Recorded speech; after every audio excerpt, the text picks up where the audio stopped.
So let's say I would like to assign something to my students. So the first thing that I would need to do is to create some sort of a template. So maybe I'll go into slides.google.com/create, and I'm going to call this number 057 water project.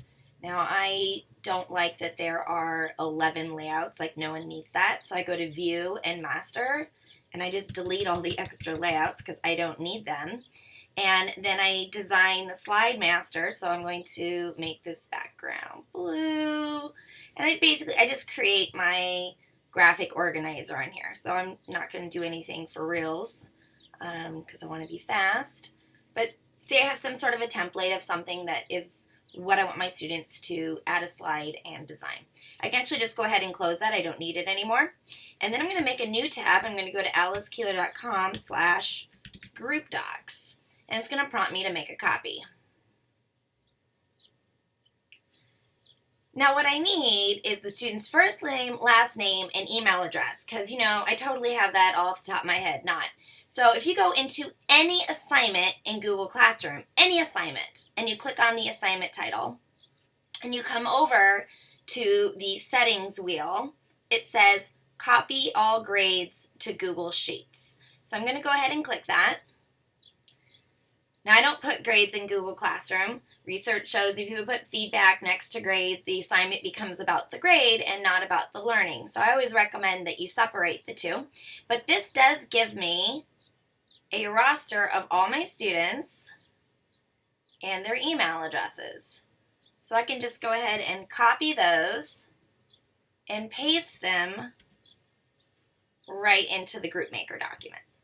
So now I can decide what size groups, how many students do I want in each group. Maybe I want group sizes of 6. Now I can assign them randomly, so the GroupMaker will randomly assign everyone a number and sort the students randomly, or I can put some sort of a code so that I can put students into groups manually. The problem is if you do it manually, you have to have equal size groups. So if you have group sizes of 6, you have to make sure that there are 6 students in every group, and you can just put some sort of a code like you're in group A, you're in group A, group A, group A, group A, group A, and so there's 6 of those, group B, group B, group B, group B, group B. But if I don't have exactly 6, it's not going to do this correctly. So if you do have fewer than 6 in one group, you might want to consider just making a fake student at the bottom and putting them into group B. You do need to have a legitimate email address when you add a fake student, so you might want to add yours. And that just adds them into group B.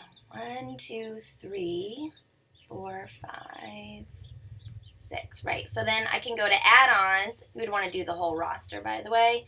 Group Docs Maker, click Start. And it's going to ask you to authorize it. Continue. Yep, allow. And the sidebar menu is going to come up. So once it comes up, you'll notice in the sidebar there are 2 buttons. There's Make Groups for Random Groups and Make Non-Random Groups. So the non-random groups would be because I assigned each student a code as to which group that they are in. I'm actually going to click on here, Make Groups, where they're random. And it's going to assign everybody a random number. And it's going to resort them by random numbers. Now what it's doing first is it's actually combining the first and last names together. So it puts it into a single column. And once it's done doing that, you're going to select a file.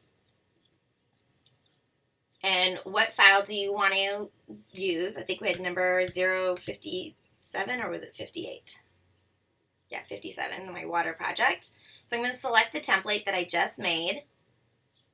And what it's now doing is I'm making a copy per group. Each student is randomly assigned to a group. So you can see each student was assigned a random number. And it is making groups of size 6. And I have a total of 16 groups because I had a really big class. So all of these students are in group 1. And if all these links here for group 1 are exactly the same. So if I click on this link, it's going to open up and I can see all those students' names in this template. Now these students can only access this document. If they try to open up group 2 or group 3's document, they won't have access. When you go into the settings, what you'll notice when I click on the blue share button, and click on advanced, and I can see that it is shared individually with the students in the group. So students who are not in the group do not have access to that document. So that's really actually all I have to do is go into the Google Classroom assignment, get my roster of students, copy and paste it into the template, and push a button on the side, and it's going to automatically create a copy of your template for every student group. Not per student, per group, which is really nice. Now, just to make this simple, all I have to do is come over to Google Classroom and make a new assignment. So I create an assignment, number 057, water projects. Look at the attached spreadsheet to see what group you are in, link to the group document, and work together. And I just click on the Google Drive icon, and I'm just trying to attach not the group's slides presentations, but rather I would like to have just the group doc maker that I created. You probably want to change the name of this. So number 057, water project list, if I knew how to type. And I can just leave it as view because the students are not editing the roster of groups. They're just looking and seeing what group they're in, and then I assign it. So students would then actually just click on the link, find their name.